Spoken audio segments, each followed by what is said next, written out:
Hi, it's Robin here from eatweeds.co.uk and the Eat Weeds podcast. So today I have Mary Morgaine. The reason I brought you onto the interview, onto the show, is because I'm personally fascinated by tea ceremonies, and I know that you do an Appalachian tea ceremony. But before we get into that, what I'd really like to know is what's been your plant journey? Yeah, gosh, it goes back to childhood for sure, and the plants just slowly but surely calling me into their fold. And as I grew older, I started to seek it out on a more, academic level, creating my own major in college for sustainable living, creative expression, and journalism, which was my excuse to be able to go deeper with the plant world and the ecology around me and then share that with others. And I graduated from Fairhaven College in Bellingham, Washington with that degree and came back to the East Coast. That was Washington State, and came back to the East Coast and just started exploring more takes into how you can bring the plants into relation into your life. And in that process, I met Frank Cook, who was such a teacher on that path for me and many, many others. And we had the opportunity to journey to a lot of different continents together and explore the indigenous plants and healers of those places and receive the knowledge from the people and the plants, and then come back and share that with people here in the West. And still on that journey. So you've set up a herb farm. So what's your place called? This is Herb Mountain Farm here in Asheville, North Carolina. It's about 30 minutes north of Asheville, North Carolina, in the Appalachian Mountains of the United States. And this farm here is 138 acres, most of it all in conservation easement to never be developed. It's been in the family of my husband, Hart Squire, for decades, and it was the first organic farm in Buncombe County 50 years ago, and he was kind of the laughing stock of the area. But as we all know now, there's a big organic movement. Things are always changing, some in positive directions. And over the years, he decided that he wanted to let go of the farming business because he's older now and it's a heck of a lot of work to farm. Sure. And turn this into an educational center. So we have some venues that we are renting out for people to come and stay now and learn about how to connect with the planet and steward Earth with consciousness and know your plants as allies. And that's what we're doing here now. It's wonderful. I have to let everyone know that I actually came over and taught on your farm last year, which was extraordinary. I mean, it kind of closed the circle for me from being truly inspired by this guy, Frank Cook. If people don't know who he is, just stick his name into the search engine on eatweeds.co.uk or visit plantsandhealers.org and you'll learn about his work. He was a deep inspirer for, as you said, Mary, many, many people, and specifically myself. So to have been told to get out the door and teach back in 2008 by Frank, to then end up teaching on your land, and I think you have a trail dedicated to Frank, don't you? You have the Frank Cook Trail. We made mile-long nature trail dedicated to Frank. Yes, and it was so sweet to have you teaching here with a group of people and bringing your take and essence of knowledge that you bring such a new slant to it. It was very refreshing to have you here. That's great. Thank you. Like I said earlier, the thing that I find personally that I'm working with is I like the idea of ceremonies. I like the idea of, whenever I've traveled abroad, I've visited cultures that have a huge respect for plants. They use them daily. They're part of their rituals. They're part of their religious ceremonies. And I don't know about in America, but certainly over in Britain, I feel that we certainly don't have plants at the forefront of our celebrations. Is often the pub, and which is fine. Uh, but what I liked, and years ago, I kind of studied Japanese Zen Buddhism, and I loved the tea ceremony. And then I realized that you run Appalachian tea ceremonies. So tell me, where did the idea of a tea ceremony come from for you? How did that evolve into now what you put on the farm? Mm-hmm. Sure. So, um, the idea actually came from one of my dearest friends, Jessie Wilder. We go to an annual gathering at some friends' lands out in Boone in North Carolina, and we're encouraged to offer something there. There's about 50 of us, and we all bring something to the table to share over the weekend. And Jessie said, "Why don't we offer an Appalachian tea ceremony?" And I thought, brilliant. This incorporates so many of my passions. Let's do it. So she and I, we laid out a tapestry, and we collected. Well, I brought a lot of plants from here at our mountain, and we laid them out on the tapestry. We made a sun tea, which was an infusion of a bunch of the plants that were already on the farm in Boone that we were there, and we made an infusion with boiling water over some of the herbs, and set out some mugs and invited people to come, and it was such a powerful experience. I still get people who went to that first one saying to me how much it impacted them. And so since that time, I thought, well, why don't we just do this regularly? So now I've been offering them every 2 weeks, every Thursday here on the farm, and they continue to humble me each time and inspire me. So how long is a tea ceremony for you? It's generally an hour. It can go for 2 hours. It seems to be as much of an infusion of the people as it is an infusion of the herbs that are brought to the table. Well, there's not really a table, but Sure. to the ceremony. So could you just talk us through the ceremony from when people arrive to how you prepare, what plants you use, and how you close it? What happens in the tea ceremony? How do people engage with it?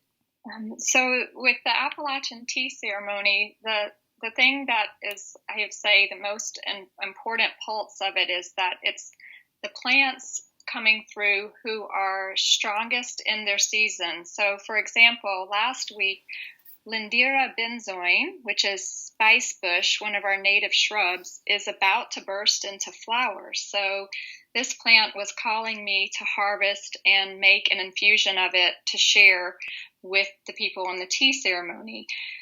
It's always local infusions. I make a single infusion, so that example was spice bush, and then I combine whichever plant I'm using also with a blend. So there'll be 2 separate teas that are there, and whoever comes to this tea ceremony also makes the infusion. The people make the infusion, the plants make the infusion. Every ceremony that I've held is completely different. It seems that the plants and the people call forth what is needed in that moment. So if we have a moment of ringing the tingzas and just settling in, taking deep breaths, coming into grounding into our present moment and space where we are.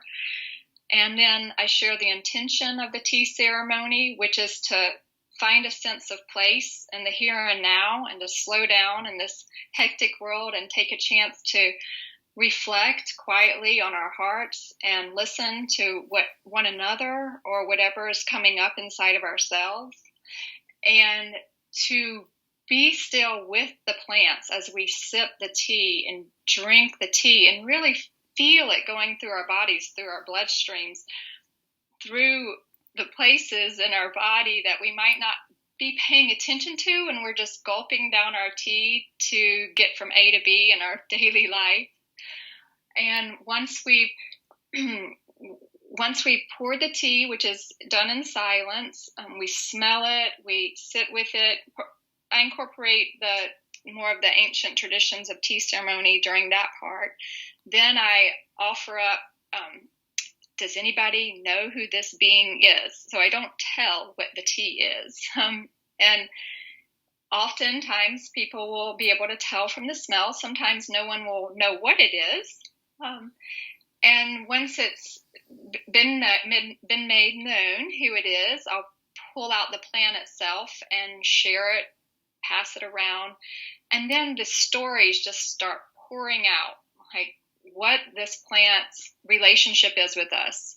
Sometimes they're purely memories from childhood of seeing that plant outside of your house, and it brings back a feeling that you had when you walked with your dad in the woods. Sometimes it will remind you of how you were healed or found comfort or were soothed through this plant. I mean, the stories are just endless that come through the people that are in the group and that I share.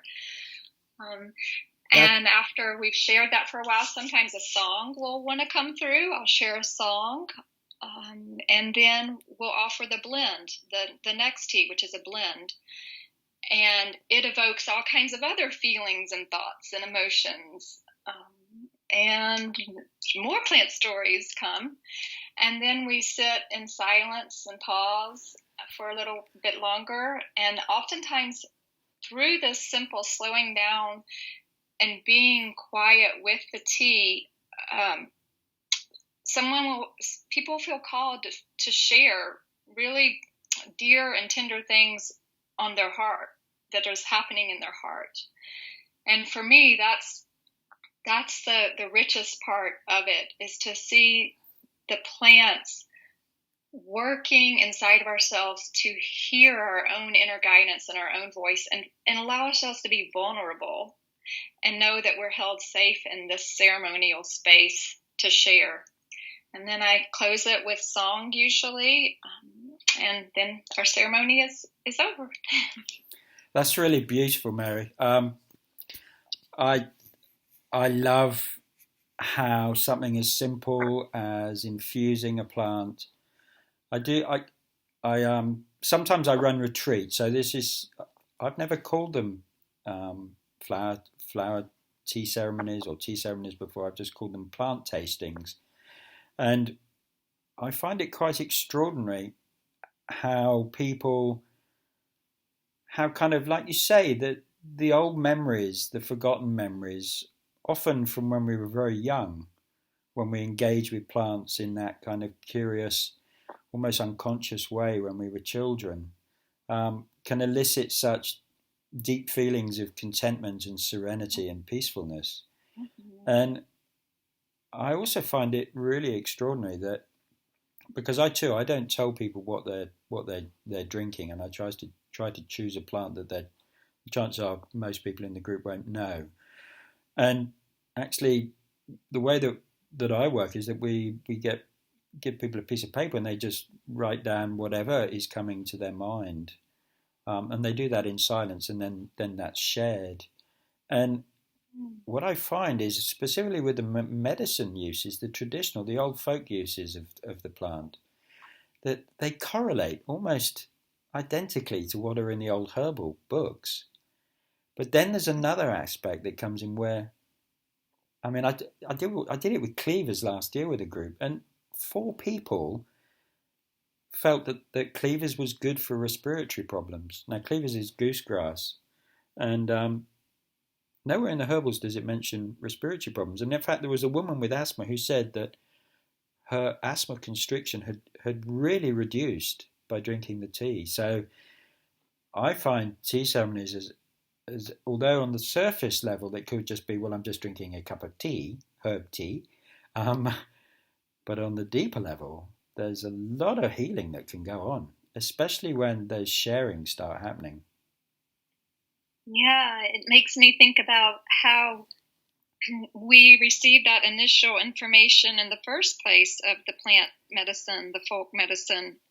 I think it was done in this way of making an infusion of the plant, or nibbling on the plant and being quiet and receiving the information, the story of what the relationship with this plant could be, has just taken us back to that place that's in us that we've shut down, especially in the past few generations. Yeah. And when you wake in that place up, it's like relief. Yes, I can remember. I do remember. I am empowered. And people leave feeling so empowered. It's a continual healing process. Each one. I think that our journey in life right now as people on the planet is a continual healing process. And anything that we can do to support that is going to make life better for future generations, I truly believe. And I love it when it's simple things that can do that. Nothing complicated, nothing expensive. We're not having to consume a whole bunch of things. It's very simple. Very simple.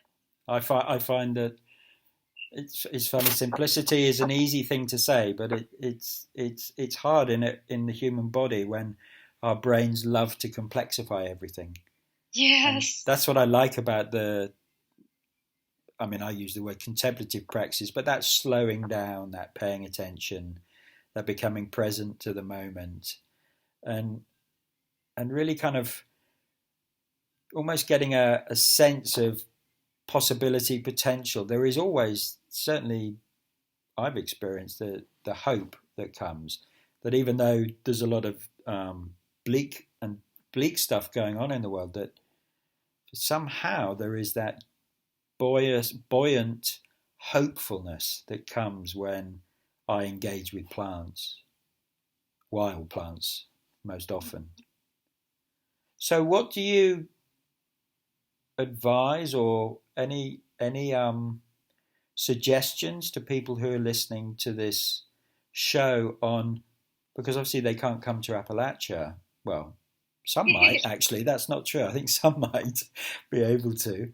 But those who can't, what would you suggest to them to be able to bring these simple ceremonies into daily life? The idea of the Appalachian Tea Ceremony can be applied anywhere, wherever you are. So where's your region? What's your bioregion? What's your niche?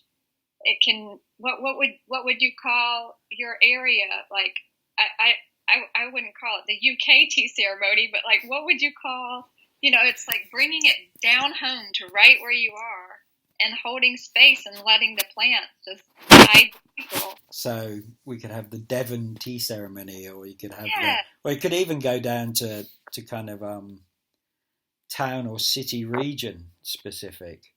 I just like the idea of encouraging people to bring in these ceremonies and adapt them to their own place and in a modern context as well. I mean, we're not all Japanese Zen Buddhists, so how can that grace of those past traditions be brought into the present moment and thereby influence the potential future of our relationship with land and plants and each other, and obviously the great community around us, which is just all the other non-human beings. I think that's it. Just finding your sense of place, tuning into your surroundings and what nature is showing you there. And also, because we are such a one world, we have so much information, we have access to so much knowledge of all of these cultures' way of having ceremonies and medicine and healing and all of these things. So it's honoring those things while making them local and sustainable in your own way. I think that's the future of all of our medicine and ceremony, is taking that knowledge that we have, but bringing it home on a real local, real level. Yeah. And the plants are the ones that do that, because they're growing right there around you. I mean, you can't get any more real than that. No, and you can't get away either. You might want to lock yourself in a concrete block, but at the end of the day, they still break through the cement. They sure do. They sure do. We just laid a brick patio, and guess what? The cleavers have already popped through all the bricks. And we put down sand first, lots of sand, then lay down the bricks, and there they are. And I just had to smile. So thank you, Mary. That was really lovely to reconnect with you and talk to you, even though it's a virtual, digital, you're thousands of miles away. It's Herb Mountain Farm is a very special place. Like I say, I taught there last year and I was blown away by it. So if anyone is in the Asheville area, North Carolina, you can take a workshop or you can even just go and stay. Lovely to have you on. Thank you so much for doing the tea ceremonies. I think they're really powerful. I encourage everyone who listens to this to start small. If you don't know many plants, it's not about knowing a gazillion plants. Frank, I think, always used to say, if you know 2 or 3 plants and you know them really well, then go out into your communities and start sharing that knowledge. And if you have to just start with dandelion flowers in a tea ceremony, start with dandelion flowers. If you want to just start with nettle, start with nettle. But start, because it's only by doing it the more people get intrigued by, what is this tea ceremony? A Devon tea ceremony? What's that all about? And that way the knowledge and the teachings, not only from people but from the plants themselves, get passed forward. So thanks again. Thank you so much, Robin. It's an honor to be interviewed by you and Eat Weeds. Really appreciate your work in the world. Yeah, pleasure.